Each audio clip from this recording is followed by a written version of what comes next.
Hi. இந்த மாதிரி cross leg போட்டு உட்காரும் போது உங்க காலையும் ஜிவ்னு இழுக்கிற மாதிரி இருக்கீங்க, வைப்ரேஷன் ஃபீல் ஆகுது அப்படின்னா இந்த வீடியோ உங்களுக்கு தான்.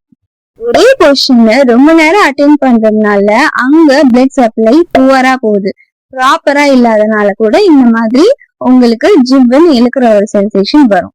இன்னும் ஒரு சில பேருக்கு ஒரு பொசிஷனை அட்டென்ட் பண்ணும்போது நர்வ் கம்ப்ரெஸ் ஆகும். சோ நர்வ் கம்ப்ரெஸ் ஆகுறதுனால கூட இந்த மாதிரி உங்களுக்கு ஒரு ஜிவ்னு இழுக்கிற சென்சேஷன் வரும். இதுல காமன் ரீசன் என்னன்னு பாத்தீங்கன்னா ஸ்ட்ரெஸ், ஆங்ஸைட்டி ஆஸ் வெல் மெயினா விட்டமின் B12 டெபிஷியன்சி இருக்கிறவங்களுக்கு இது ரொம்ப காமனா நடக்கும். இது ஹார்ம்லெஸ்ஸா இல்லைன்னா ஹார்ம்ஃபுல்லா அப்படின்னு கேட்டீங்கன்னா இதோட சிவியாரிட்டி வச்சுதான் நம்மளால சொல்ல முடியும்.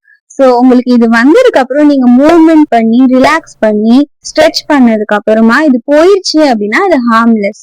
இதுவே உங்களுக்கு ரொம்ப ரெகுலரா வருது, நம்னஸ் இருக்கு, ஷார்ப்பா ஒரு பெயின் இருக்கு, பர்னிங் சென்சேஷன் இல்லைன்னா ஒரு டிங்லிங் சென்சேஷன் இருக்கு அப்படின்னா நீங்க போய் ஒரு டாக்டரை பாக்குறது தான் கரெக்ட்.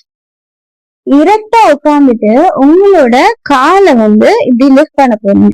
லிஃப்ட் பண்ணி உங்களோட ஆங்கிளை நீங்க ஸ்ட்ரைட்டன் பண்ண போறீங்க. ஆங்கிளை ஸ்ட்ரைட்டன் பண்ண உடனே உங்களோட நெக்கை நீங்க இப்படி எக்ஸ்டெண்ட் பண்ண போறீங்க. அப்புறம் உங்க ஆங்கிள் நீங்க ஃப்ரீயா விடும் போது உங்க கழுத்தை நீங்க நேராக்க போறீங்க. இந்த வீடியோவை கீழே உட்கார்ந்தாலே ஜிவ்னு இருக்கிற உங்க ஃப்ரெண்டுக்கு ஷேர் பண்ணி விட்டுருங்க.